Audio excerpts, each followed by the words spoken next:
112 years ago, the UP Board of Regents had a vision to develop their true firstborn college that will spearhead national development through agriculture.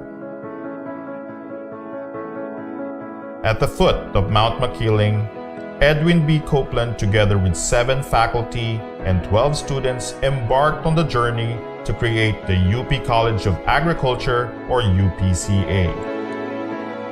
Through its 112 years of existence, the college has produced over 1,000 technologies and variety of plants and animals, 9 national scientists, over 30 outstanding young scientists, and more than 18,000 graduates contributing to agricultural development. UPCA, now College of Agriculture and Food Science, or CAFS, has been continuously contributing to nation building through its instruction, research, and extension function.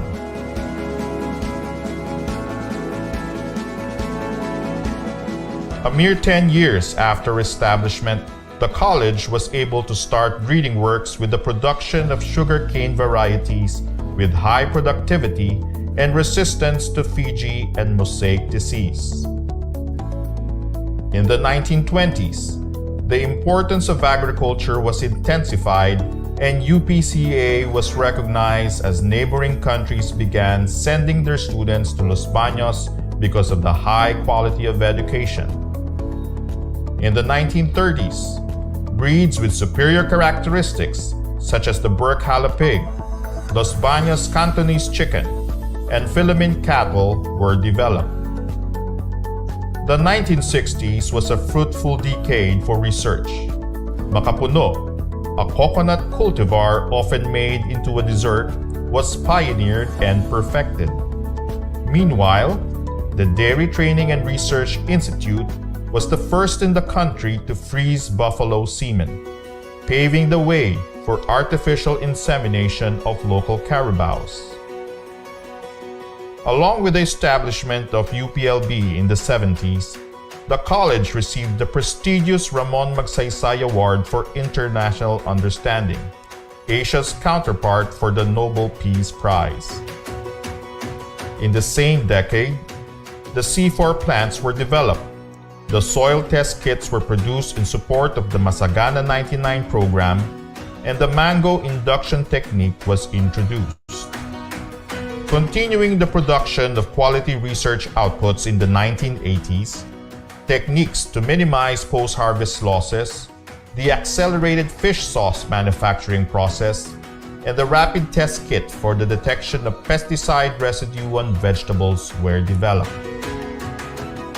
The 1990s saw many new varieties across species or crop types, including Sinta papaya, the first Philippine-bred hybrid, UPLB Gold, a durian variety, and Doña Amelita, a musaenda named after the wife of former President Fidel Ramos. The award-winning National Corn-Based Farmer Scientist RDE Training Program, or FSTP, was also established around this time and still remains as one of the university's primary extension programs. In the field of instruction, the book titled Integrating Sustainable Agriculture in the BSA Curriculum, the UPLB College of Agriculture Experience, was published in 1999. At present, the College of Agriculture and Food Science, or CAFS, continues to be the premier institution of higher learning in agriculture and food science, and remains committed to nation building through its instruction, research, and extension programs. In order to produce the best graduates, all of our courses are outcomes-based education, and continuous improvement of the curriculum is being practiced to meet the challenges of the 21st century. As testament of excellence, CAFS is constantly recognized by different organizations. In research, we continue to implement relevant studies with focus on the 12 priority commodities to address food security. Moreover, Technologies are constantly developed to aid in responsible food production. Supplementing these are extension activities to disseminate the knowledge generated to improve food productivity and livelihood of the people. We believe that present technologies will future-proof our food systems.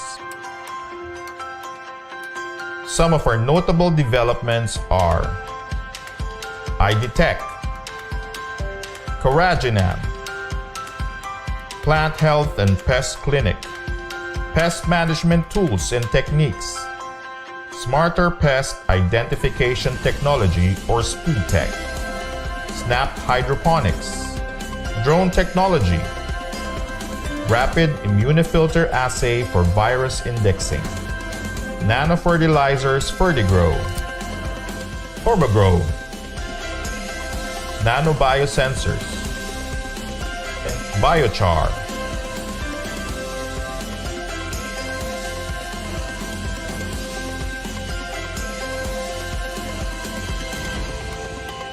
We at the College of Agriculture and Food Science will continue to promote and nurture a culture with innovative yet conscientious minds and cutting-edge skills to lead and serve the country and the region.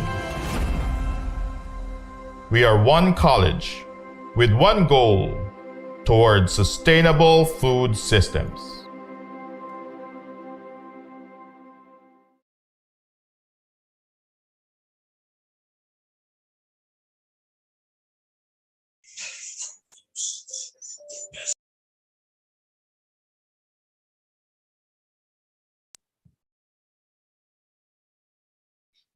Good morning po. Isang magandang umaga po sa ating lahat. Welcome to the second and the last episode of the NCPC Anniversary Webinar Series. This webinar series is brought to you by the National Crop Protection Center as part of its week-long anniversary celebration. Ako po si Romalyn Limpiada Miras mula sa National Crop Protection Center, ang inyong host para po sa araw na to. So ngayon po tayo ay napapanood sa YouTube channel at Facebook page ng National Crop Protection Center.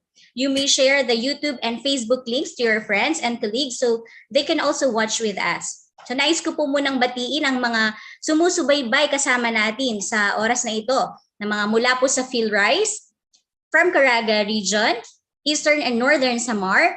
Hello po sa mga taga Davao City. Hello din po sa mga kasamahan natin from SUCs like DMMSU, CLSU, LSPU Quezon, LSPU Sinaloan, Surigao State University, Marinduque State University, at UPLB. At sa mga iba pa po, hindi ko po nabate, magandang umaga din po sa inyo. Meron din po tayong mga kasamahan from DA CAR, DA RFO CAR, LGU Pangasinan, yan, sa mga taga Cagayan Province, good morning po. Meron din po tayo from LGU Pangasinan, LGU Santiago. So, ngayon po ay nagse-celebrate po ang National Crop Protection Center ng ika-46 na taon ng pagkakataguyod nito. Kaya't malugod po kami na makasama kayo sa araw nito as we celebrate our anniversary. So before we formally start, let me just give some reminders para po sa ating mga kasamahan na nasa Zoom. So kindly mute your microphones para po maiwasan ng mga disruption habang nagpe-present po ang ating speaker. For your questions and comments, kindly make use of the Zoom chat box or the YouTube or Facebook comment section. So we will later entertain your questions during the open forum. And lastly, please answer the evaluation form which we will be posting before the session ends so we can provide you with an e-certificate. Now, to officially start the program, let us have an opening remarks from the Director of the National Crop Protection Center. Malugod ko pong ipinakikilala ang aming Director, Dr. Barbara L. Kawili. Maraming salamat, Roma. So sa aming resource speaker and the Senior Technical Advisor of the Department of Agriculture, Bureau of Agricultural Research, Dr. Rex L. Navarro. To our colleagues at the University of the Philippines, Los Baños, aming mga kaibigan from the SUCs, other government institution and industry partners, and to all our participants. Ladies and gentlemen, a pleasant day to all of you. So from yesterday's topic of foresight for crop pest management and research, we now proceed to extension and policymaking.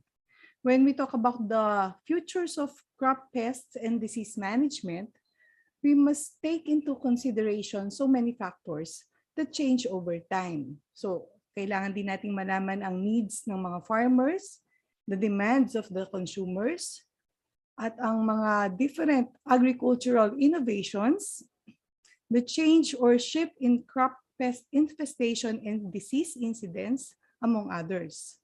As I said yesterday, the way we manage crop pests and diseases today might be different from how we manage them in the future.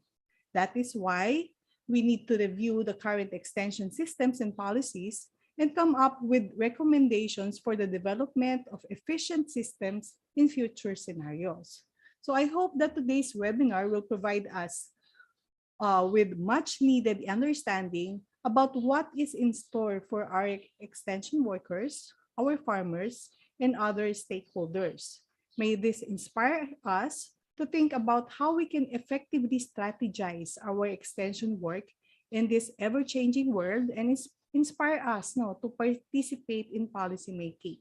So with that, I wish insightful and meaningful webinar. Muli, magandang umaga at maraming salamat po. Hiraya Manawari. Maraming pong salamat, Doc Bambi, sa inyo pong mensahe para po sa ating mga participants. Ngayon naman po ay dumako muna tayo sa photo opportunity kasama ang ating pong director at ang ating pong speaker. Kaya inaanihan ko po ang bawat isa na nabuksan niyo po ang inyong pong mga videos, yung mga nandito po sa Zoom space, buksan niyo po ang inyong video cameras para po ma-picturean po natin kayo. Okay, Sir Just, paki-off po muna yung screen sharing. Thank you. Yan. So, hello everyone. So, marami pong familiar faces na nandito ngayon. Nakasama po natin sa Zoom. Hello po. Magandang umaga po. Okay, so simulan na po natin sa first panel ang ating pong pagkuha ng picture. Okay, 1, 2, 3.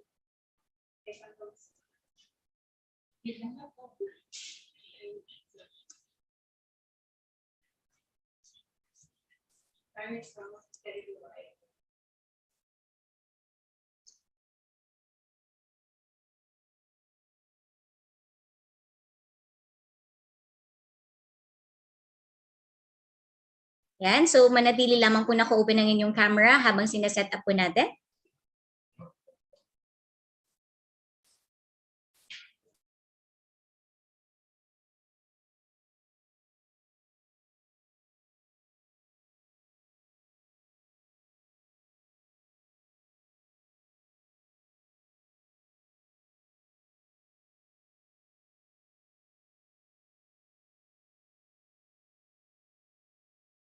Okay po, second panel po. 1, 2, 3.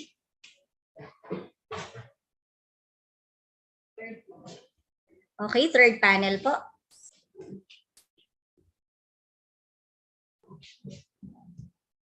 Okay, last panel po. 1, 2, 3, smile.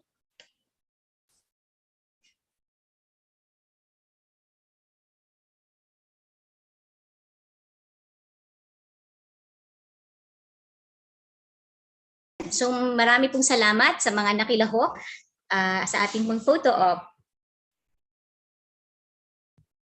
Okay, so now kahapon po ay nagkaroon tayo ng presentation. Yung unang episode po natin kahapon ay tinalakay po natin yung Foresight for Crop Pest Management in Research. So in-invite po natin si Dr. Ala kahapon. Ngayon naman po, we will feature a talk about Foresight for Crop Pest Management in Extension and Policymaking. Isa na naman pong interesanting topic para sa bawat isa. So ngayon po, without further ado, allow me to introduce our speaker. Our speaker is an international expert on agricultural extension, development communication, social marketing, social mobilization, knowledge sharing and management, development administration, rural development and strategic planning. He was trained at the Tulane University in New Orleans, USA. He holds a bachelor and master's degree in development communication from the University of the Philippines and a doctorate degree in public administration from the UP Diliman. He held key positions in the Philippines, such as Rector of the Agricultural Training Institute, Director of the Institute of Development Communication, UP Las Baños, Program Leader, Department Manager, Technology Transfer, Field Rice, Head of the Communication and Documentation Department, Cotton Research and Development Institute, Extension Information Coordinator, Planters Products Incorporated, Information Editor of Institute of Plant Breeding in UP Las Baños. He was a consultant of various international organizations and worked in several regions of the world, such as Southeast Asia, South Asia, South Pacific, Eastern Africa, and West Africa. Currently, he is engaged as a senior technical advisor of the DA Bureau of Agricultural Research. He is also a strategic extension and communication consultant of Field Rice and a member of the DA Technical Working Group on Province-Led Agriculture and Fisheries Extension Systems, or PAFES. Let us now welcome and give a virtual clap to our speaker, Dr. Rex L. Navarro. Good morning po, Sir Rex. Morning, magandang umaga sa ating mga kasama sa NCPC at sa UPLB College of Agriculture. Can you allow me to share my screen?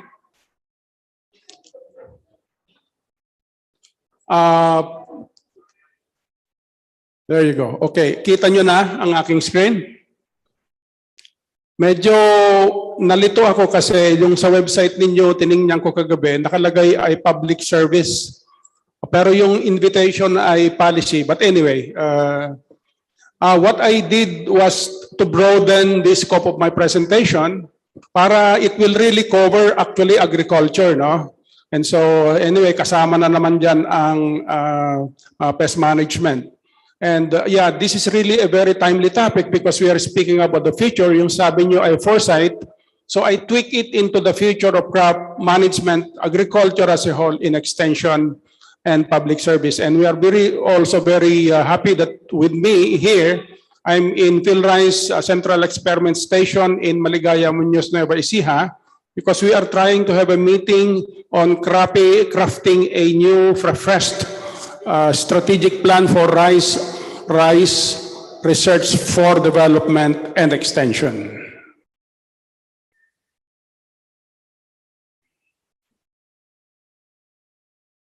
Ayaw.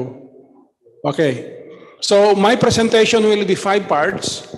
The emerging paradigm of agriculture, so that also includes pest management, the state of agri-fisheries research for development and extension in the Philippines. This is one of the topics that we discussed with Field Rice senior management staff this morning.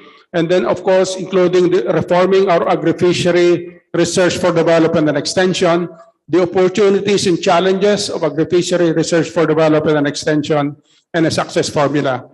I will explain later on why I am using the word R4DE, because this is part of the reform that we are undertaking at the Department of Agriculture. And also take note that while I present are not actually, just concepts or projections. These are now actually happening at the Department of Agriculture.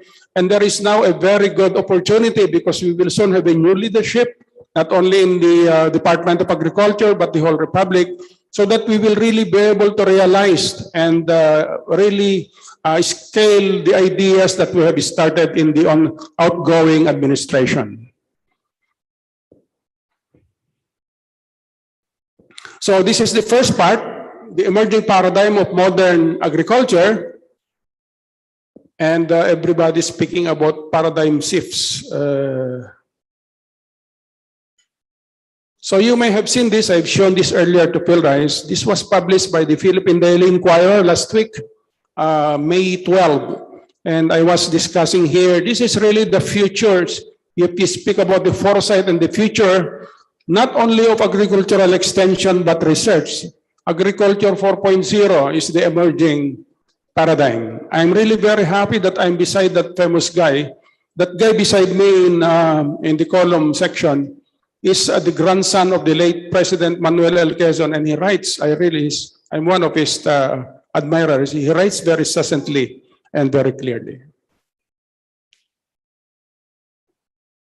I have seen this to some of you. So this is now the ongoing revolution in the industrial sector. And this is an offshoot of the third industrial revolution, which was inspired by the internet.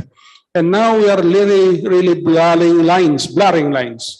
The physical, digital, and biological spheres are converging, and we have products here like artificial intelligence, robotics, Internet of Things, biotechnology, nanotechnology, autonomous vehicles, 3D printing, and quantum computing. So these are the main technological drivers of Industry 4.0, which gave birth to the central theme of my topic today, which is Agriculture 4.0.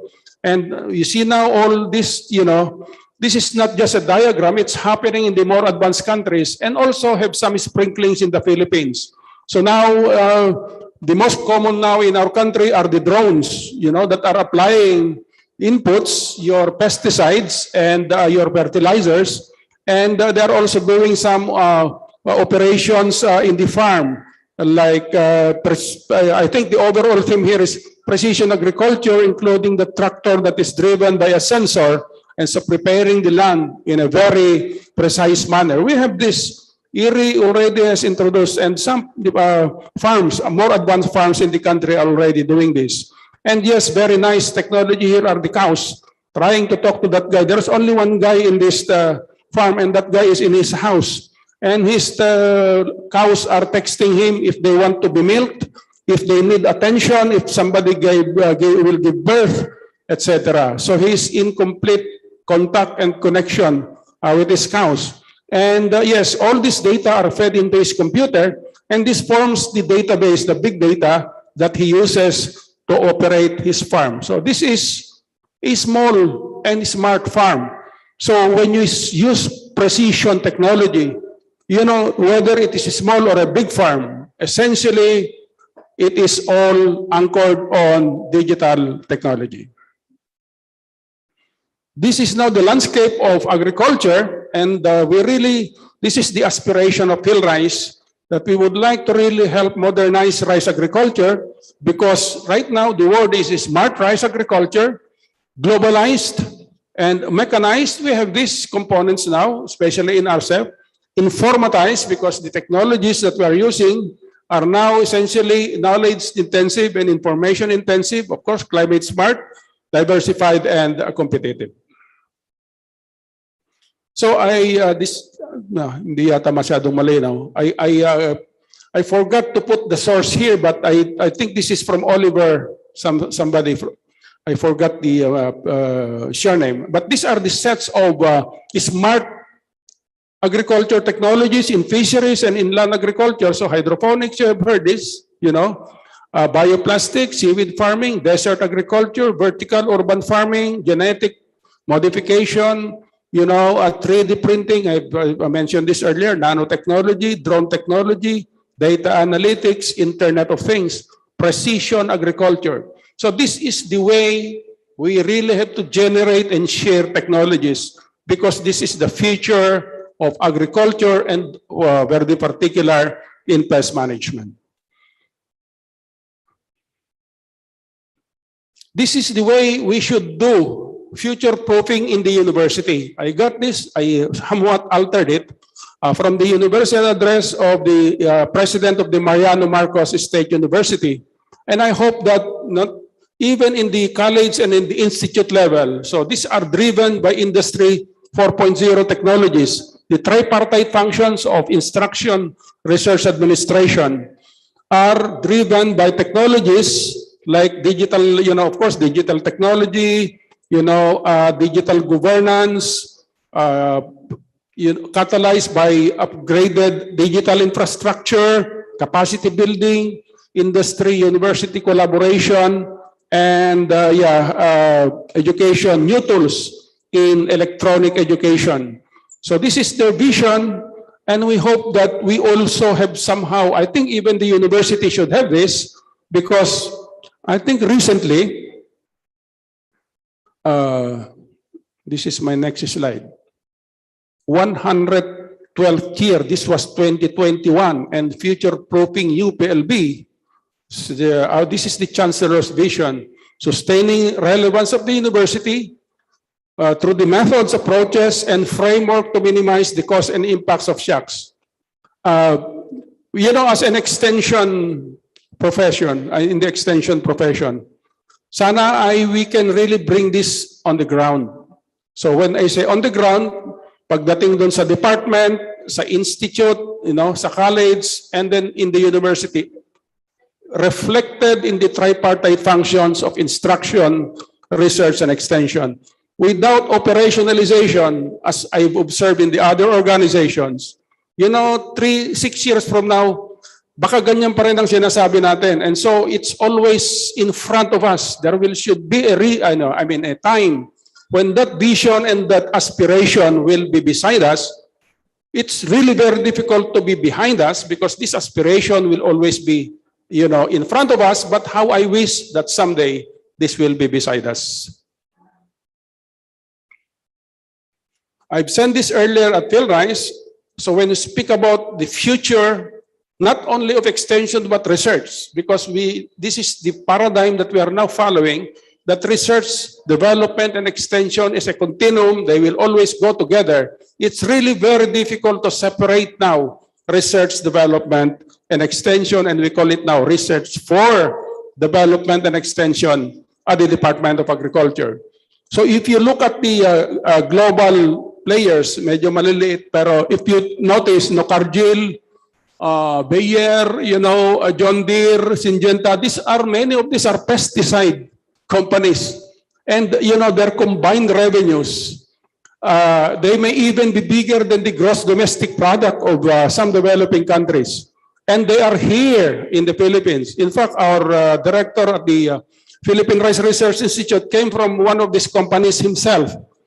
So let's not have the illusion that agriculture is publicly led. It's now led by the private sector. And this thing we realize, and I also emphasize our colleagues at PhilRise, we have to recognize this in our planning exercise. So this is even more serious. No? If you look at the information corporations, information entities, 851 billion, 717 billion, 703 billion, all in billions. If you combine this, they're huge, even bigger than the revenues of the multinational pesticide companies. So these kinds of corporations, private sector corporations, are now driving the world economic order and are leading, actually, the world information order. So this is the second part of my presentation, and I've shared this with PhilRise earlier. I'd like to show you now. I was quite disheartened. I read always this guy. This guy lives in Caliraya. He's a foreigner, but I always read his columns. And I was shocked to read that Philippine farming remains stuck in the 18th century.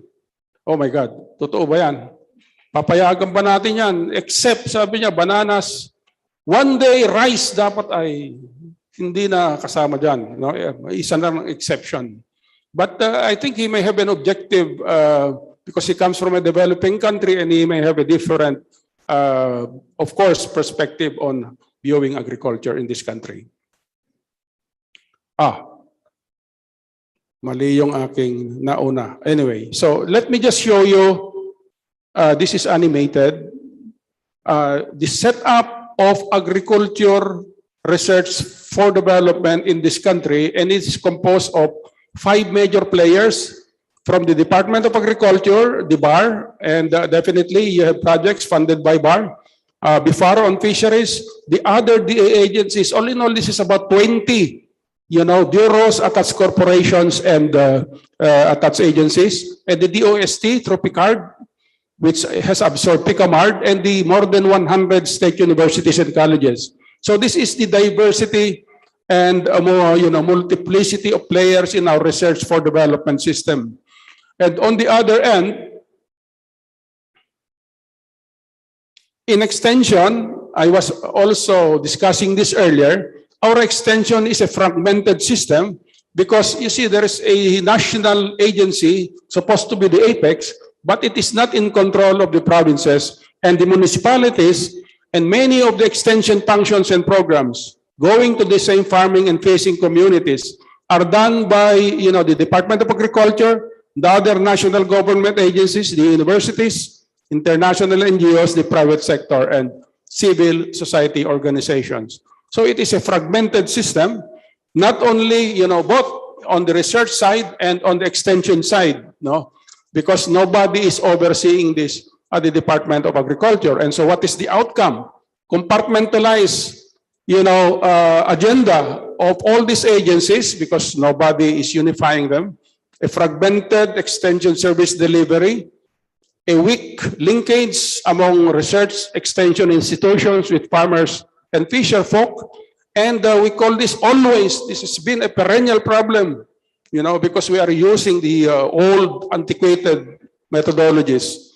And of course, ayan ay gasgas na rin tayo dyan. Lagi na lang natin sinasabi, kailan kaya babangon ang ating mga magsasaka at mangingisda para naman hindi na sila sinasabing pinakamahihirap. Okay, third part of my presentation. Again, I presented this earlier. This is the way we now view research for development and extension at the Department of Agriculture.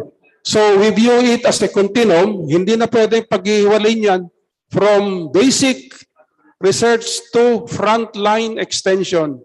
Kaya hindi natin, in the way we implement, we map out our programs and projects, we really have to see it as a continuum, hindi na magkakahiwalay.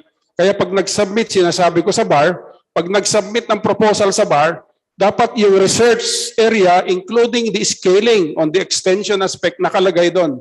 There should be an indicated scaling pathway. So ito rin yung sinasabi ko, I think you have about 5 programs at NCPC, biosecurity, pest management, pesticide management. Maganda yung Texas ko na yan. Texas ko na doon eh. I think that's the technology advisory services or something. Texas, and pest management and extension. So these are your programs. And yes, these programs should be translated into outputs, which we always find in your reports. I've read your reports, very nice reports. In the CGIR, we have also very impressive reports of outputs, technologies, innovations, and products. And the issue here is, how are we scaling this with partners, next users, and end users so that we can attain the outcomes? Take note, the most important outcome is changing behavior, changing policy, and generating funding support. So we do not blame Congress and DBM if they give us a small budget, smaller than what we want, because the outcomes are not clear. We are very clear about research outputs. Your reports are very clear on outputs, but not very clear on outcomes and impact. So this is the era that we would like to introduce at the Department of Agriculture, not only the DA, but in the entire research system, that we should really be very much oriented on outcomes and impact, so that that will be our leverage in our license to kill, in getting and obtaining more funding from Congress. So this is now a new directive of the Department of Agriculture. Just about 2 months ago, there is now a task force trying to really rectify that fragmented research, development, and extension system. And soon, next month, they will submit a report. And UPLB is helping the ABAR and ATI do this to really map out a unified research for development and extension agenda and programs. And definitely our proposals, your proposals, BAR, I think, has a very substantial support to your proposal, should be done accordingly to this one R for the YAP. And yes, also when in extension, the Department of Agriculture is now mainstreaming its operations in the provinces. And so we have a task force on province-led agriculture and fisheries extension systems. And take note that Laguna will soon sign a memorandum of agreement with the Department of Agriculture for a province-led extension system in Laguna, and we are challenging the UP University of the Philippines and Los Baños and the Laguna Polytechnic State University. This should be our main avenue of penetrating the grassroots. Otherwise, siguro naman nagturo rin ako dyan sa Los Baños, 15 years, no? Yung ating mga products, nakikita ko sa mga eskaparate, sa mga publications, nandun sa loob, but you seldom see this outside, especially in the market and in the farms. Hopefully, this era will change. that kind of situation. So this is about, and I mentioned this earlier, ito yung sinasabi ko sa inyo kanina, mga kasama ko sa PhilRise. Hopefully, the next president will sign this so that every province now will become, will be a province-led agricultural and fisheries extension system. And will be linked, because this is partnership-driven. The university, the private sector, the Department of Agriculture, Regional Field Office, and farmers' organizations will be part of this pluralistic system that we are going to introduce. This is now being rolled out in 16 provinces in all the regions, per region, but our wish is for this to be rolled out in all of the provinces of the Philippines as mandated by the Mandanas Doctrine. So I think many of you have seen this. So this is the way it will look. Still the Department of Agriculture and the ATI is here, but the more prominent factor here will be the provincial local government unit, the state university, and the private sector in the province. So yes, some of you may already have seen this before. So this is province-led. Municipalities have difficulties implementing not only extension but development, agricultural development programs because of their scope. They can only operate within their boundaries. So they lack economies of scope and economies of scale. And if you have to be collaborative and pluralistic, the municipality has a limited, a kind of pluralistic collaboration in the respective territories. And yes, the province is the one leading a collaborative agricultural and fisheries extension program. This is the first time that we are developing province-led agricultural and fisheries extension programs, because we have seen the old system where the DA and national government agencies are the main leaders. Under a decentralized and fully devolved system, this is going to be altered with the provinces as the lead, including the private sector. But still, the national government, like the Department of Agriculture, will still be there. They call it the steering function, and local governments doing the rowing function and co-financing agricultural extension programs. In Ilocos Norte, where we have piloted this, it's a 50-50 arrangement. And this is started when they signed a memorandum of agreement upon the assumption of Secretary Dar in 2019, 2020. Immediately he signed. And so this is the first province to have a province-led agricultural and fisheries extension system. And hopefully with the president coming from this province, he will really sign that executive order trying to roll this out in all the provinces of the Philippines. So this is how it looks. And we really have to work with this kind of system now.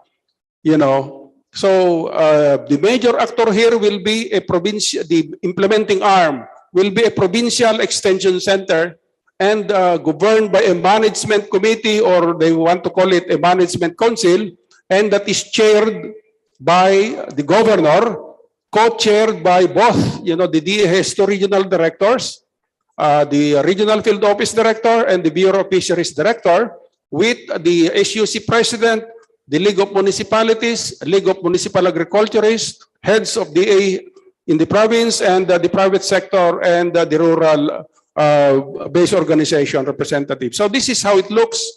We have borrowed this from the system in Japan and in India.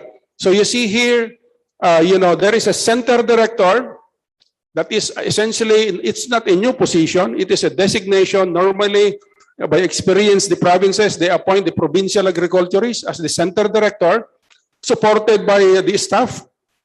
And these multidisciplinary teams on crops, livestock, fisheries, extension, agribusiness, community organization, and fisheries infrastructure, agri-fisheries infrastructure, are coming from the different agencies that have signed the memorandum of agreement. They are deployed on call, they are roving, and provide technical assistance to the municipal and city agriculturists who are working with the agricultural extension workers and farmers. So this is a main thing that we are trying to rectify, because in the municipalities, even in the provinces, the technical expertise and the advisory services competencies are lacking. And so we are mobilizing the university, the private sector to help. And their common ground is the Provincial Extension Center. So this is now how it looks. So in fact, we have more. Now in Region 1, Pangasinan is up. In Region 2, I think they are now in Isabela and in Nueva Vizcaya. In Region 3, hopefully, Apo John, we'll have one here in Nueva Ecija. Region 4A, Quezon is up, and Laguna is soon. Occidental Mindoro, even, they will be going there next month, including all the others up to Region 13. So, and take note, always in every province, there's a university that is partnered. The reason, what is the reason here? This is the generator of location-specific technologies in the provinces. And we would like to mobilize them. They have the expertise, but they lack the funding and they lack the personnel. And so they work with provincial, local government units and the other partners in really providing extension services in the communities. And so in Laguna, UPLB, NCPC, hopefully those products that you have showed in that video and in the ones that you have sent to me, hopefully we will find them in the farms and in the in the supermarkets when we will really be able to roll out PAPES in Laguna. And take note, you have another university there, and that is the Laguna State Polytechnic University. In Region 3 here in Nueva Ecija, we have a big university here in CLSU, and you may also want to tap the other private universities in this province to be partners of PAPES in Nueva Ecija. Well, I really hope that this will be continued by the next administration. We really have to congratulate the current leadership because they have, shown us the way forward. This is a set of 18. Actually, these are not really, they call it strategies, but some of them are also tactics. But, I'd like consolidation, modernization, industrialization, and especially professionalizing the agricultural extension system. And this is a very pronounced weakness of our agricultural extension system because it is not recognized as a stable profession among our AEWs because most of them are also contracts of service. Yung sinasabi ng ating mga kandidato na endo-endo, hindi nila yata alam, ang pinakamalaking endo ay ang gobyerno. Ang problema natin, pag tuldukan natin ng endo sa gobyerno, kukuha ka ng item sa BBM, ay lulusot ka sa butas ng karayom. I think dapat pag-aralan nila yung ganong sistema. And here we are proposing a bill, an act, that will really strengthen PhilRice. They have considerably strengthened because of RCEP, but we really need more stabilized scientists and researchers in this institution to really serve as the premier food security agency of this country. So ito yung, of course, the reform agenda. This is how we develop province-led agriculturalist and fisheries programs. So I'm sure you may have heard about provincial commodity investment plans. Yan ay natutulog, no? Pinondohan yan ng World Bank, 400 million loan yan. Every province has that, and they have identified priority commodities and following the value chain approach. Maganda yung ginawa ng PRDP. This is led by the Philippine Rural Development Program. And so you have priority commodities there for every province. And this will be the cutting, these services, we call them strategic extension support services. Enterprise development is number one. Now, what are the technologies that are best for the province? So siguro, Vicky, yung ating mga loyalty, ano ba yung technology na pwede talaga sa Samar, sa Leyte? Bawat probinsya siguro identify natin yung problema. Ito, hindi na lang pest management. I'm already speaking about PhilRice. Sorry na, mga taga NCPC, because there are also pest-specific, location-specific pest problems. But I tell you, yung aking experience sa hybrid rice, very minimal yung aking problema sa pest. But that's rice, no? That's rice alone. And in capacity building, our aim here is on enterprise development. Ang dami-dami nating ginagawang mga training. Libo-libo na. Sinasabi ng ATI, sinasabi rin dito sa PhilRice. Pero asan ba yung mga yon? Ang tututukan natin dapat yung mga enterprises, yung magnenegosyo ng ating mga magsasaka at mangingisda, no? And yes, that knowledge sharing, that should be supplemented and complemented by digital technology because this perennial problem of our extension workers saying, oh, they can only reach I have 3,000 farmers to serve. That will forever be a problem unless we develop a modern system to complement and supplement them, and that is digital, a digital platform. And yes, institutionally strengthening. We really need to strengthen the municipalities. This is the basic challenge of PAFES because not all of them in terms of competence and physical assets are really strong in delivering extension services. So this is the last leg of my presentation. What are our opportunities and challenges? I wrote this again in the Inquirer last year, April, before the Mandana's Executive Order 138 was even proclaimed. We were already projecting that it will be proclaimed. And so the challenge here is, given the windfall, this is about 1 trillion. Let me show you. Ito, full devolution ang kanyang title. And so, well, you know already that it's the windfall comes from customs duties that were added to the internal revenue allotments, and this year alone is 1 trillion. I hope hindi drawing yan kasi economic recovery, ito yung unang haharapin ng ating bagong presidente, no? How to really implement that 1 trillion windfall. And yes, take note, it will be these functions devolved by the local government code without funding will be permanently taken out from national government agencies. Kaya tayo sa NCPC, as I will explain later on, we have to go to the grassroots with the provinces, work with the regional crop protection center so that we will really be able to go on the ground and scale our technologies. Well, I always show this, so this should be our way in extension. Nakikita na, naririnig ko kasi scaling up, lagi scaling up. But you know, scaling up, yan lang. You know, you need an institutional, a policy instrument to scale up a technology. Kunyari, yung ating pesticide technologies, kung gagawing, yung ating kunyari prime, no? I-explain ko mamaya, kung mag-i-issue ng memorandum ng Secretary of Agriculture, na yan ay gagamitin sa lahat ng ating mga rice areas. That's scaling up, no? But there are other dimensions when, aside from going up, it should be going out. And this is the major challenge. Nakita ko yung papakita ko mamaya ulit, no? Pag sinasabi natin, 1,000 trained, 500, 2,000 books, etc. But we really need to reach millions. So ito yung ating perennial problem. Hindi natin, there are many unreached farmers and fisher folk.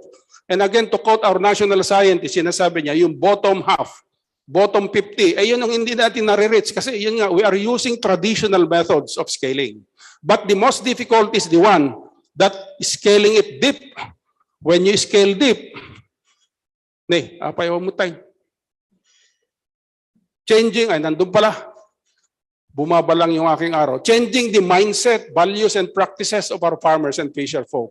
So, para kang nagtututbrush, that technology that we introduce, up and out, should become a value, a habit of our farmers so that it becomes permanent. And that's where you call, it will become a sustainable practice among them. So when we scale, it should be up, out, and deep. And so sinasabi namin, dapat scale na lang. Wag na natin gamitin yung up, out, nakakalito, scale na lang. Ang problema, pag narinig ng engineer, scale, sabi nila, rokodenda ka no. Ano nga ba yun? Sinusukat daw. Yan. Ito, nakuha ko sa inyong PowerPoint. Ay sinasabi ko kanina. Ayan. The usual IEC, technical poster, ganyan. Well, I'm not criticizing, but I'm just giving you a very constructive comment. No? Yan, 10 distributed. Yung sinasabi ko, when we scale out, you will need millions of this, no? Napakagastos yan. So, paano? Digital, no? Lahat naman ng bahay ngayon ay meron ng cellphone. And in fact, this should be the vision. I think Lauren Legarda is one of the top notchers. Sinasabi niya, 1 tablet pero estudyante yon. Mahihiram ba yun ng ama? Sinasabi naman ni Jaime, kung gagamitin natin yung infomediary, ay siya yung mag-ano nung ama kung ano yung mga latest dyan. So, this is the challenge, how to really scale this out, no? And yes, meron pa kayo dito, ayan, pamphlets and book. Sabi niyo, ilang books yan? 500 copies, 1,000 copies? Yun nga yung sinasabi ko kanina. That is why many are unreached. Because, yan, and yun ang sinasabi ko, ito naman ay baka magagalit yung mga kasama ko sa PhilRice. Meron kasing syndrome na triple T. Triple T sa mga ganyan, no? Tatanggapin, tiklop, tanggap, tiklop, tago. Ay, yan. So, lalo na, ang gaganda ng papel niya, no? Magandang pambalot ng asukal yan. But joke. So, what I'm saying is, we really have to have novel ways of really reaching the unreached. And I tell you, bakit yung radyo hindi natin gagamitin? Ayan, sinasabi niya dyan, 4,000, but there are millions who will need this, no? So, yun ang sinasabi ko. And, you know, hindi naman kaya ng NCPC, siyempre sasabihin natin, that is why you will need a pluralistic system, the partnerships with local government entities to really scale these technologies. Ito yung palagi kong dinodrawing, sana hindi magiging drawing, may mga sabi ni Apo dyan kanina, there are limitations, but through regulations and through a new policy on digital agriculture, which we will propose, we will be able to overcome this. Yung smart technologies, nandyan na yung ating Prime, nandyan yung ating RCM, nandyan na yung ating PRISM. So we have sprinklings of these technologies and even in fisheries, but they should be integrated into a platform. So including weather advisory, where will I get my input? Well, will I link my market? How my product will? How will consumers know it came from this location, which produces the best rice? You know, and yes, the monitoring and evaluation system that I was insisting earlier, and of course, including training. So hindi dapat pa parte-parte. And in fact, the University of the Philippines, you know, the College of Agriculture and the Institute of Computer Sciences can easily pilot this. Gawin natin dapat yan sa Laguna and scale it outside. If we can develop this, I tell you. And by the way, these are already being done. I saw this being done in India. And you know, the one that is doing this is not the public sector. It is the private sector. Because you need an investment here for the architecture. Ay parang ang ginagawa nila doon ay parang yung nagsusubscribe ka sa Globe at saka sa Smart. Kunyari, 100 pesos a month. You can already access this in your mobile phone. But you will need a private investor. I tell you, kung DA, public lang, hindi natin magagawa yan. So that should be the modality that we will do in implementing this. I think I saw this in a corporate website. I forgot the source, but ayan, meron na. Medyo maliliit, ano lang, but you know, monitoring and remote sensing, etc. We can do it in the farm. But we are doing it even here at PhilRice. Kung pupunta kayo dito, meron silang tinatawag na future farms. And that is the legacy of the late Roger Baroga. And I hope that we will really be able to scale that out in many of the farms in the Philippines. Ayan, tingnan ninyo. Ayan, pesticide company yan. Oh. So, meron na sila mga produkto nag-i-spray. Sabi ni John kanina, may mga regulatory challenges daw. Yan yung ating dapat bubuwagin para talagang mapalago natin ang digital agriculture. So, yan tinatingnan nyo. Private sector ang nangunguna talaga. No? So, dapat intact yan ang pag-aralan natin, Jaime. Yung ating, when you go to the provinces, tingnan ninyo how we could really popularize this. But I tell you, we really need the private sector here. Ayan. Ito ay sinasabi namin kay Apo Jimmy, we reviewed the DA-ERI program. And so you have several applications in this pest risk identification and management. No? So Apo Jimmy, how many, this is not the farmer using, it's an intermediary that uses this, di ba? Sa technician ito. Magagamit ba ng farmer direct ito? Hindi. Hindi kumagamit sa aking kwan. Lalo na sabi dito, hindi daw pwede ang Apple. Gusto nila Android daw nga rod. So, pati yung ating RCM. O, ayan. So, ang gagandang technologies, and I'd like to emphasize, this, meron na tayo yung, you know, sprinklings of agriculture 4.0. The challenge here is how to really scale it so that it will be used in the farms. Ayan, ito yung proposal ko, and I think PhilRice will be also should be part of this. This is the whole UPLB, and you have your Agora as your extension agenda. I forgot it's an acronym yung Agora nila. But we have to synchronize that with the DA reform agenda, and I guarantee that will be adopted by the next administration. Not all of it, but most of it.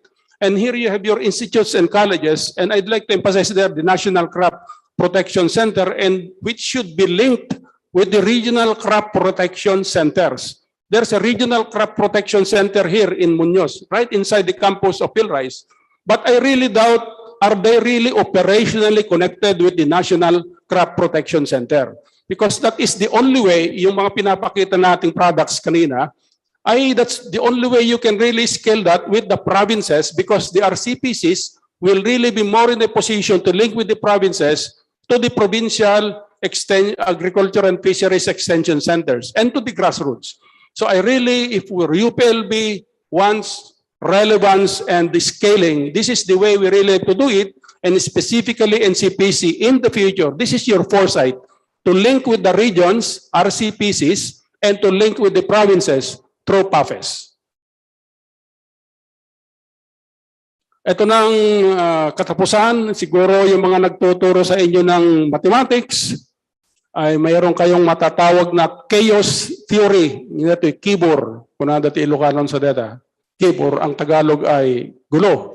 Chaos. But sabi dyan, that if a butterfly flutters, a small butterfly flutters somewhere, it can ultimately cause a typhoon halfway around the world. And I think if I may popularize this, konting initiative lang, konting mga ginagawa natin sa mga research institutes. If we really scale that, if we scale it, flutter our wings, we can really reach the whole archipelago using smart and digital methods of scaling. And that is Edward Norton Lawrence. Ito ay maraming entomologists sa NCPC. Nakita na yung ating mga kasama sa Philrice ito. But ito naman ay isang butterfly. And so this is our research for development and extension system, and the linkages of research. Kasama na ang DA, kasama na ang Philrice dyan, extension, province-led, and our farmers and fisherfolk. That is the backbone of agriculture modernization in this country. Without these linkages, ay kalimutan natin yung ating mga pangarap. But we need to fly, no? So with a new administration coming, which is a very strong political will on agricultural modernization, and of course, the governors that you have elected, and with the strategic management, the new Secretary of Agriculture should have foresight, including his undersecretaries, working with local government units through partnerships, and yes, through innovations. I tell you, the BBM administration will be an innovation-driven administration, and the Mandanas Doctrine will be the one that will catalyze this. And all of us here in this room and in NCPC will be the wind beneath the wings of this butterfly. So I think ito na naman ay kabaliwan daw kung madami nating mga drawing, ang dami nating mga pinapangarap, ay pare-parehas lang naman ang ating ginagawa, business as usual, ay walang mangyayari. And I think I now remember, if everybody, siguro not everyone in this room remembers Bernabe Buscaino or Commander Dante, we have trained all his cadres in this institution. And sinabi niya sa akin, nung ini-interview ko, sabi niya dino-drawing nila ang kanilang mga ilusyon. You know, that really stuck na medyo may ano ako sa mga drawing, but siyempre, kung mag-drawing tayo yung simple lang, at saka hindi ilusyon, mag-drawing tayo yung ating mga gagawin para babangon muli ang agrikultura para sa sapat na pagkain ng bansa. Maraming salamat. Okay, thank you very much, Dr. Navarro, for that very informative presentation. So marami po tayong nakita at napulot sa ating pong presentation. Una, nakita natin ano na nga ba yung emerging paradigm in agriculture. So sa ngayon, nagsimula na po tayo sa Agri 4.0 at alam naman po natin na maraming challenges sa pag-implement ng Agri 4.0 sa ating bansa. Pero sa NCPC, meron nga din po tayong technology na pinopromote yung speed tech. So part din po siya ng Agriculture 4.0. So ito po yung pag-detect ng mga iba't ibang klase ng sakit or peste sa halaman using this mobile app. So yan. So meron din po sa atin na pinakita si Sir kung hinighlight niya yung importance ng pag-alis sa traditional way para mas ma-adapt ng for sustainable adaptability na ating po mga technologies at mas maraming mga farmers ang mga ma-reach. Sabi nga niya, use noble ways to reach the unreached. And ang kahalagahan po na i-institutionalize ang ating po mga activities. Again, thank you very much, Dr. Rex, for challenging NCPC and yung ating po mga manonood, taga-subaybay sa inyo pong presentation. Okay, at this point, we will now have the open forum. And to help us facilitate the open forum, I would like to invite in the Zoom space ang ating pong colleague from the National Crop Protection Center, isa po siyang entomologist and university researcher ng National Crop Protection Center. Let me now call on Ms. Maureen Ceres de Rojas. Ayan, maraming salamat Ms. Roma. So maraming salamat din po Sir Rex sa inyong siksik na presentation. We are monitoring YouTube live and FB live also, and also the Zoom chat. So if there are any questions from your end, we are ready to accept na po for your questions. No, habang wala pa pong questions na dumarating, gusto ko lang pong itanong, sir,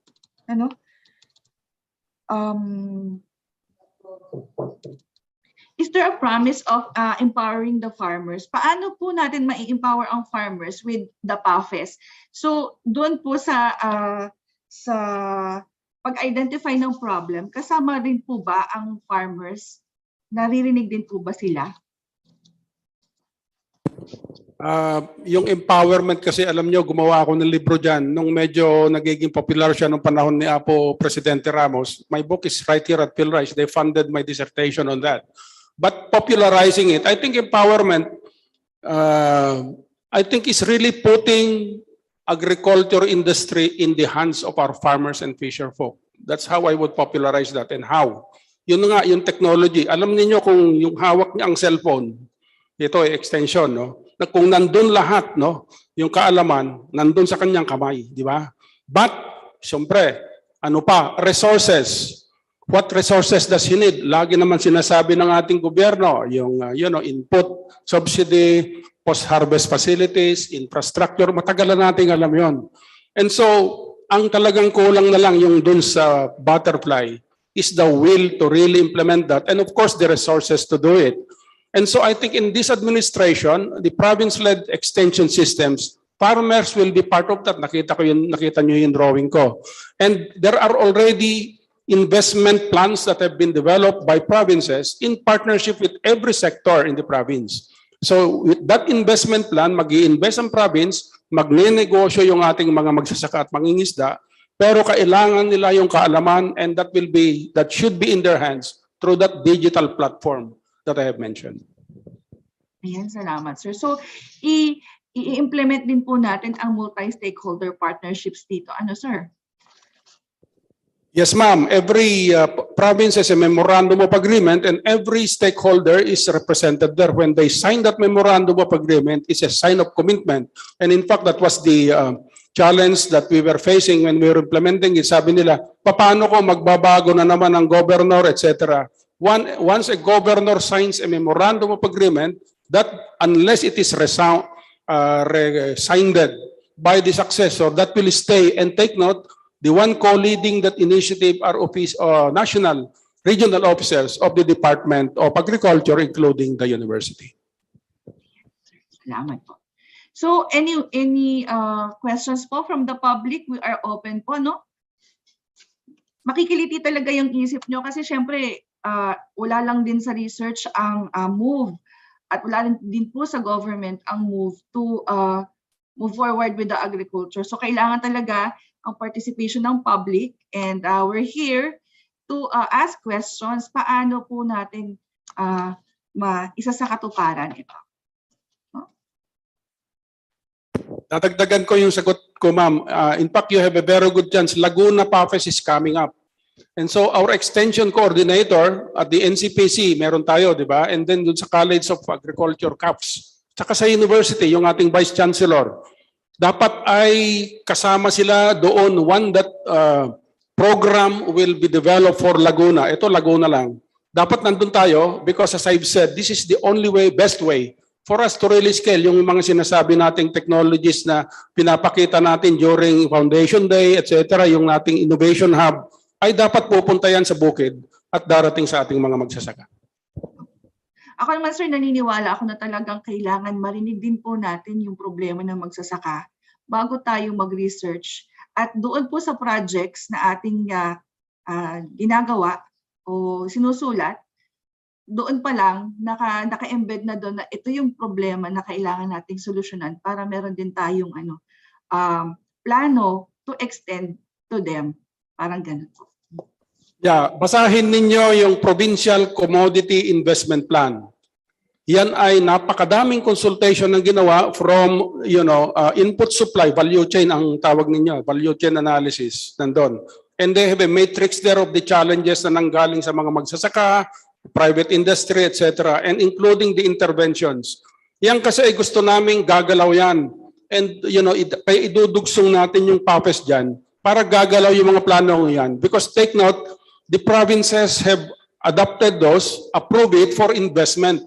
And so ito yung with their Mandanas doctrine, with their Mandanas resources, they will be able to partner with national agencies and tap the expertise of NCPC and the university in implementing these technologies. Yung mga yun ay nag-identify sila ng mga priority commodities. Kunyari in Laguna, ano ba yung mga priority commodities? Hindi tayo sa university ang magsasabi nun. Ang magsasabi nun ay yung mga magsasaka, yung mga mangingisda, and don't forget yung private sector. Sila kasi ang nakakaalam ng negosyo ng ating mga commodities in the province. Yeah, salamat sir. Questions po from the public? Ayan. From Mr. Arman Q. Egos, no? Ang sabi po niya, what are the possible policy programs for marginalized communities, sir? That's a tough question, no? Marginalized communities. Lagi nating nilalagay yan sa ating mga proposal, no? Depende kasi, kunyari sa Laguna, mahirap kasi magsabi ng generic ngayon, no? Ang ating modality probinsya, ano ba yung mga marginalized communities sa Laguna? Where are they?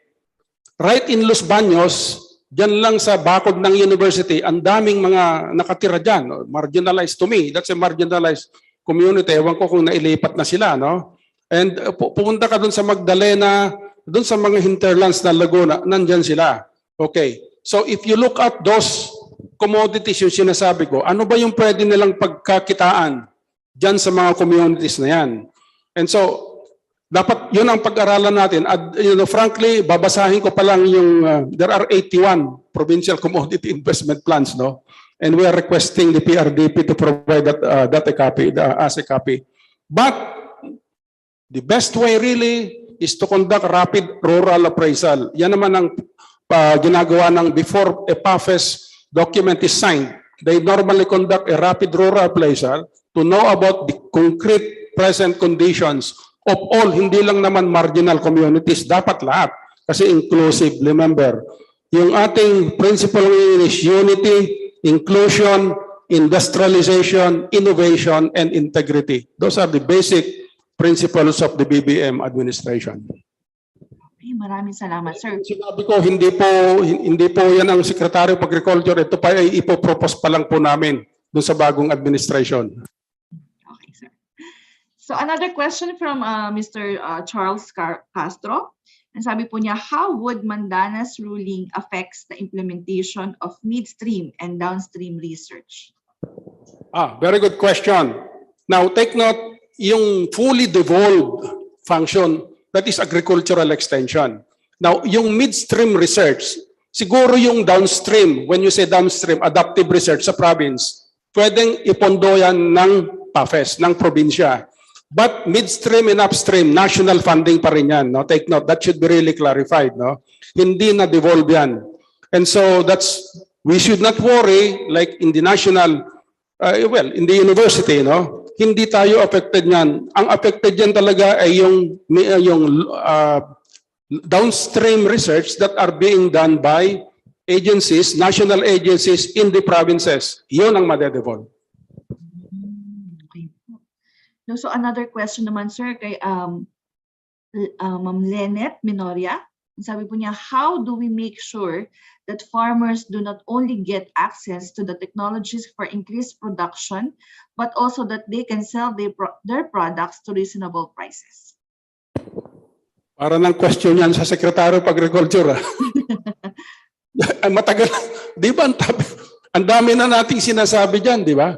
Ang sabi ko nga, putting the industry in the hands of farmers. Yan yung aking, basahin nyo siguro, I think you have a copy of my dissertation in the library. Unless that is done, how do we put markets in the hands of farmers? Ang sinasabi natin sa literature ay linking farmers with markets. But how do we do that? Ay practically, number one, dapat may kalsada una, di ba? Kalsada, ay sinasabi naman ng ating mga ay farm to market roads. Ay hindi naman yung minsan farm to road to my farm, something like that. No, joke. Ay naka-record pala ito. Anyway, so yung sa probinsya, laging sinasabi ko sa probinsya, kaya nandun yung private sector, we are, partnering with the provincial chambers of commerce and industry. Sila kasi yung umahawak ng negosyo dyan. And so, kung kapartner nila ang ating mga magsasaka, malalaman ng magsasaka kung saan yung merkado niya within the province. Pero we should think bigger. If we want to industrialize agriculture, ay dapat export, hindi tayo import lang. Mag-ano rin tayo ng export, and we already have winning commodities, Kunyari in Laguna, nyog. Ano bang gagawin natin sa nyog? We already have a coconut industry development plan, and there is huge money there.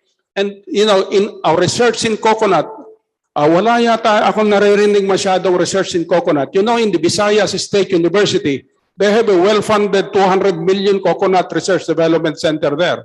Dapat meron din tayo sa Los Baños. But anyway, so, again, going back to my original, putting the industry, when you say industry, input supply, production, utilization, markets, in the hands of our farmers. Kung hindi natin magagawa yon, nakita ko na yan, hindi drawing yan, sa mga ibang bansa na pagtrabahuan natin. So, curious lang din ako, sir, nabanggit niyo po kasi yung project-based o yung mga endo natin ng mga extension workers. So, is there a promise of private extension services, kumbaga privatization ng extension services naman? Actually, yung privatization is already being done in other countries. In India, yung mga trabaho namin doon, when I work with International Crops Research Institute for the semi-arid tropics, kunyari yung extension service delivery, negosyo nila yon. Alam mo ang kagandahan, it's the state, decentralization. May kontrata siya, kunyari this next 3 years o 2 years, ito ang gagawin mo. So, kung hindi nag-deliver yon, tanggal, papalitan. Dito kasi sa atin, wala tayong performance, parehas pa rin. Kaya nga, business as usual. Kasi yun nga, gobyerno kasi hindi mo naman sa pwedeng tanggalin, Ngayon, ang ating habol lang ngayon ay yung cost. Hindi mo i-renew. But siyempre, we really have to have a stable, a professional system here. And so, what we want to do is we involve the private sector to engage, yung kunyari, in providing digital advisory services to our farmers. That can be a business. It's being done in India, some parts of Africa. It's already being done. But as I told you, it has to be in partnership with the private sector. Kasi ang iniisip ko rin, sir, yung farming data from digital agriculture, kailangan pa rin ng farmers ng help from extensionists to interpret them for them. Unless yung ating mga farmers ay knowledgeable din po to interpret. In fact, yung RCM, yung kailangan mo talaga ng extension worker doon, So, unang-una, yan, pabalik na naman tayo sa problema. Yung extension worker, sir, 3,000 yung aking farmers, etc., etc. But with a noble way, of really putting again in his hands that information, you will still need an intermediary. But if we really minimize the role of the intermediary and put it in an app, bakit ang gagaling gumawa ng app? Mga bata, di ba? Tingnan mo yung mga computer games nila, ang gaganda This will be a challenge to us, yung sinasabi namin sa mga app developer, And yeah, Phil Rice has we have the champion here, no, Jaime Manalo here. We can utilize school students, high school students, in helping, complementing advisory services by giving this service, accessing that technology in their mobile phone and advising their parents. So any more questions po from the public? No? Yeah. Ma'am, para namang job interview yan ng Secretary of Agriculture yung ginawa niyo. Ako po ay ano kasi din, interested din po ako dito, sir. So, Yeah, ma'am, ako naman na magtatanong. Kasi if you remember one of my slides, yung operational linkage between NCPC and the regional crop protection centers, how is it going on now?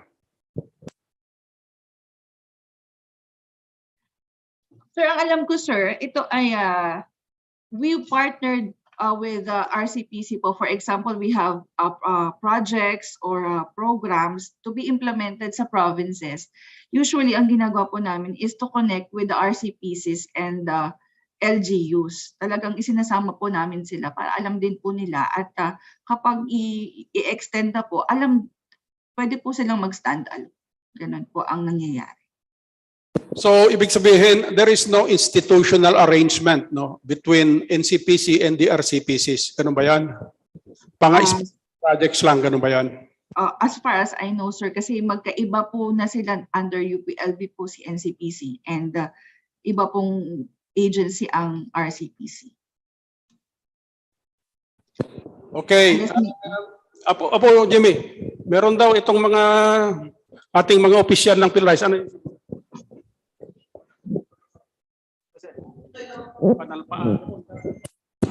Yes, ma'am. Yun ding link nyo with BPI. Apa, yes, sir. Apa. Yeah, so, yun din, ma'am. Paki-explain din po siguro para mas malinawan kami. Kasi parang may mga overlapping ang functions. Thank you.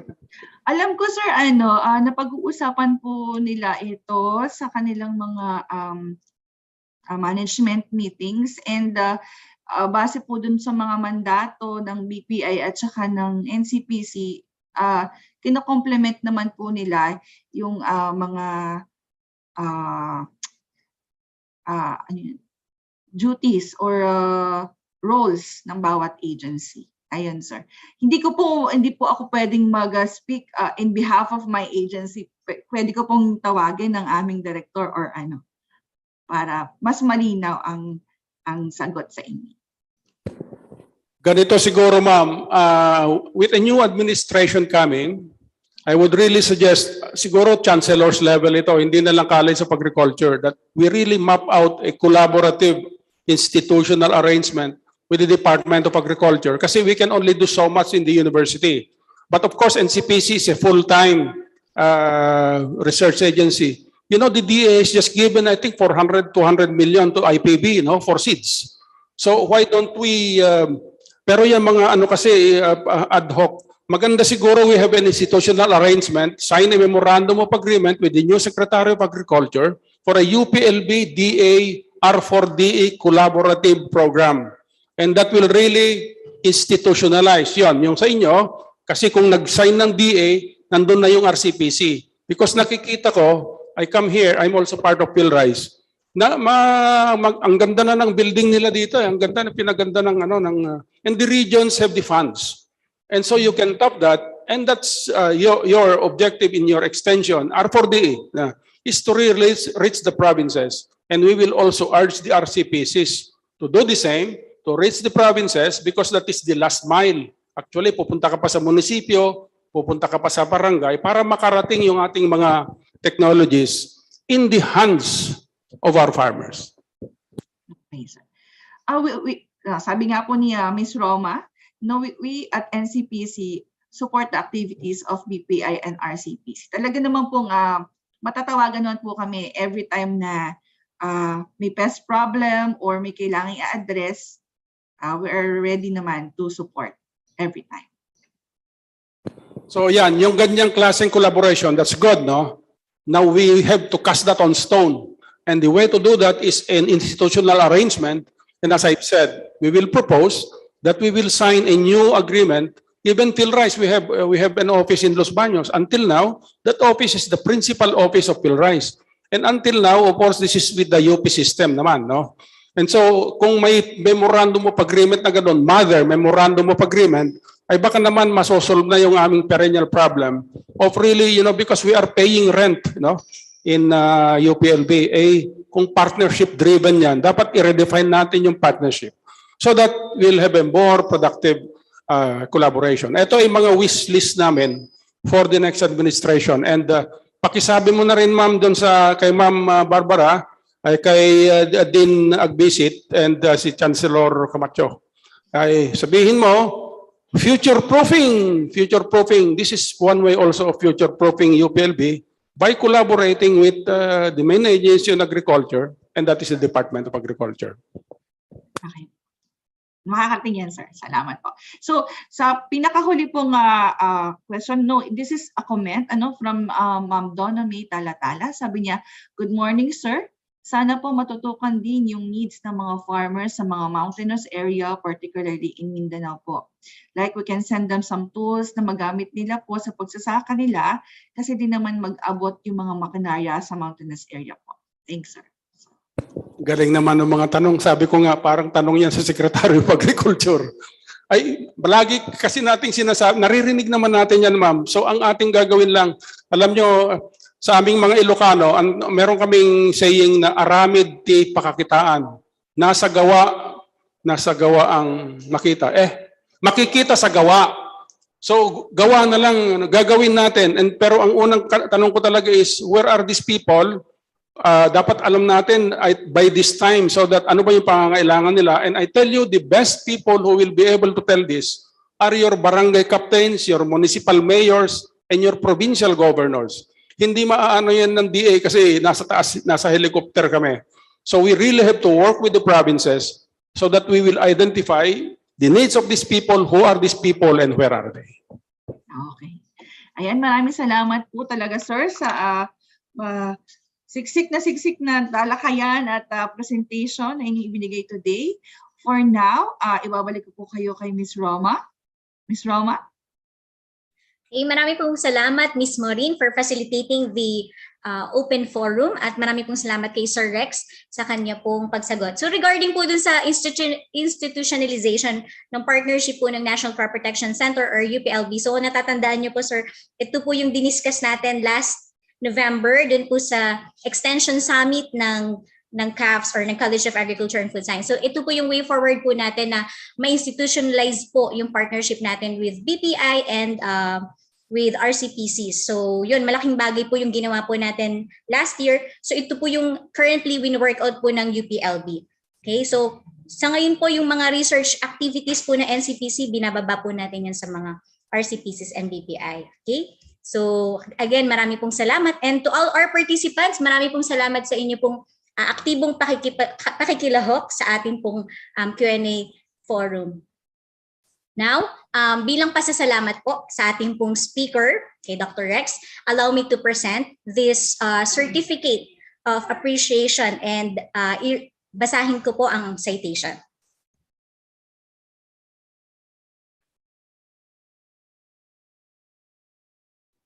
Okay, so the National Crop Protection Center, College of Agriculture and Food Science, University of the Philippines, Los Baños, presents this certificate of appreciation to Dr. Rex L. Navarro for serving as the resource speaker during the NCPC Anniversary Webinar Series episode on the topic Foresight for Crop Pest Management in Extension and Policymaking, held on 17 May 2022 via Zoom, given this 17th day of May 2022 at the National Crop Protection Center, College of Agriculture and Food Science, University of the Philippines, Los Baños, Laguna.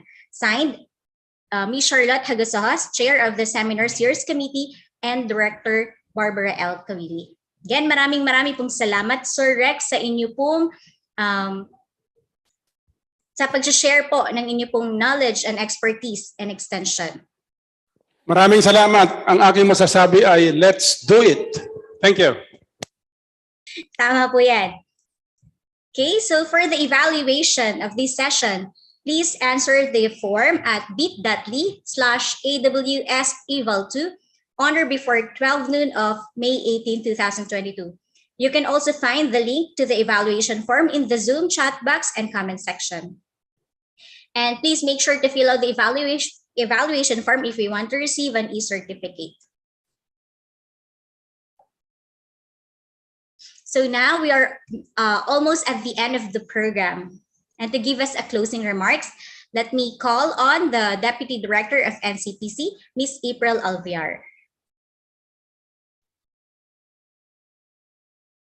Thank you, Ms. Roma.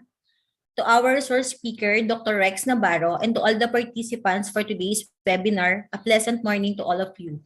I would like to express my appreciation to Dr. Navarro for accepting our invitation and sharing his knowledge in a very insightful presentation. Through this discussion, we learned about Agriculture 4.0, wherein agriculture in the first 21st century using precision and modern technology, a unified fishery research for development and extension system for transforming outputs to outcomes and impacts involving not only the universities and private sectors, but also the local government units through Pest, a commodity for each province to develop and prioritize to be the banner commodity of that place. Also, the use of an integrated digital platform for agricultural research for development and extension to enhance our agricultural state today. Indeed, our hope is that we continue to strengthen our extension system so that they can cater the needs of our farmers. We also hope that the policy making will continue to be a participative process and consequently produce policies that align with the changing needs of our stakeholders. I would like also to take this opportunity to say thank you to all the attendees for actively participating in our activity, for being with us in the 2 episodes of our webinar, to our sponsor for the continuing support and generosity, and last but not the least, to the organizing committee for successfully conducting this anniversary webinar series. Kudos to everyone. Once again, good morning and have a great day ahead. Thank you. Maraming pong salamat, Deputy Alviar, sa inyo pong mensahe. Okay, bago po tayo magtapos, nais po nating pasalamatan ng mga sumusunod na sponsors at mga katuwang po natin sa NCPC as we celebrate this year. So marami pong salamat sa mga sponsors po natin. So first, I would like to acknowledge and thank the AVC Chemical Corporation, Leeds Agri, Masaganang Ani, Masaganang Buhay, Monarch Agricultural Products Incorporated, PMCP Foundation Incorporated, Planters Products, Radisson Agrochemical Corporation, Syngenta, UPL, Rainbow All About Growing. Nais din po nating pasalamatan ang iba po nating mga partners from CIRCA, College of Agriculture and Food Science, Dean's Office, Dairy Training and Research Institute, Institute of Animal Science, Institute of Crop Science, Institute of Weed Science, Entomology, and Plant Pathology, UPLB Information Technology Center, UPLB Office of the Vice Chancellor for Planning and Development, UPLB Office of Public Relations, UPLB Office of the Vice Chancellor for Community Affairs, Safety, and Security Office. Of course, we would also like to thank and congratulate the NCPC Anniversary Webinar Series team and NCPC Socials teams. And lastly, marami pong salamat sa lahat po ng nakilahok sa ating pong programa at sa ating pong speaker na si Dr. Rex Navarro. We hope to invite you to watch the other anniversary activities of NCPC sa mga darating pong araw. So tomorrow we will have a testimonial and recognition. On May 19, we will have a tree planting activity with NCPC former directors and CAF's directors. And on May 20, we will have a Battle of the Buds. So to keep you posted, please follow us on our Facebook page and subscribe to NCPC's YouTube channel. You may also visit NCPC's website on ncpc.cafs.uplb.edu.ph. So this ends our session. Again, maraming pong salamat. Long live NCPC and stay safe everyone and have a great day.